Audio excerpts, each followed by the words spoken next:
یقین اور بھروسہ۔ ایک آدمی دو بہت اونچی عمارتوں کے درمیان تنی ہوئی رسی پر چل رہا تھا۔ وہ بہت آرام سے اپنے دونوں ہاتھوں میں ایک ڈنڈا پکڑے ہوئے سنبھل رہا تھا۔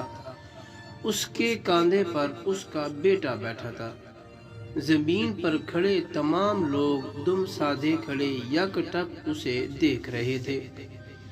جب وہ آرام سے دوسری عمارت تک پہنچ گیا تو لوگوں نے تالیوں کی بھرمار کر دی اور اس کی خوب تعریف کی۔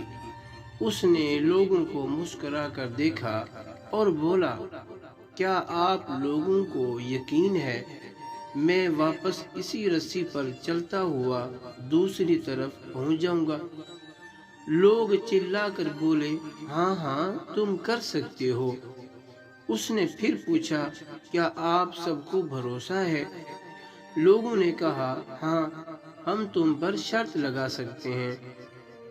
اس نے کہا، ٹھیک ہے، کیا آپ میں سے کوئی میرے بیٹے کی جگہ میرے کاندھے پر بیٹھے گا؟ میں اسے بحفاظت دوسری طرف لے جاؤں گا۔ اس کی یہ بات سن کر سب کو سجدہ سا ہو گیا، سب خاموش ہو گئے۔ یقین الگ چیز ہے، بھروسہ الگ۔ بھروسہ کرنے کے لیے آپ کو مکمل فنا ہونا پڑتا ہے، اور آج ہم سب میں اسی بھروسے کی کمی ہے۔ ہم اللہ تعالیٰ پر یقین تو رکھتے ہیں لیکن بھروسہ نہیں کرتے۔ طلاق کی انوکھی کہانیاں۔ کہتے ہیں کہ پہلے وقتوں میں ایک اعرابی نے اپنی بیوی کو طلاق دے دی۔ کچھ لوگ اس کے پاس پوچھنے اور سبب معلوم کرنے آئے کہ اس نے طلاق کیوں دی۔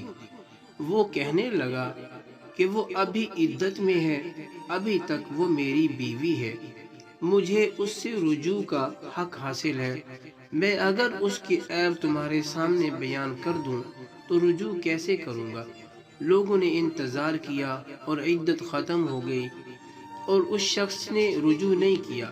لوگ دوبارہ اس کے پاس آئے تو اس نے کہا، اگر میں نے اب اس کے بارے میں کچھ بتایا تو یہ اس کی شخصیت مسخ کرنے کے مترادف ہوگا اور کوئی بھی اس سے شادی نہیں کرے گا۔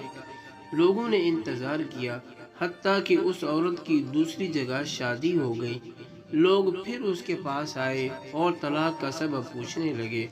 اس اعرابی نے کہا، اب چونکہ وہ کسی اور کی عزت ہے اور مروت کا تقاضا یہ ہے کہ میں پرائی اور اجنبی عورت کے بارے میں اپنی زبان بند رکھوں، کیا آج کے دور میں ہیں ایسے لوگ؟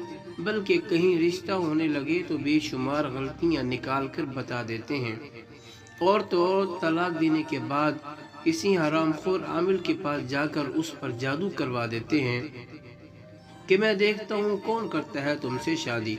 اس لیے بیٹیوں کی شادیاں وہاں کریں جہاں لوگ انہیں اپنی عزتیں سمجھیں، نہ کہ وقت گزاری کا ذریعہ۔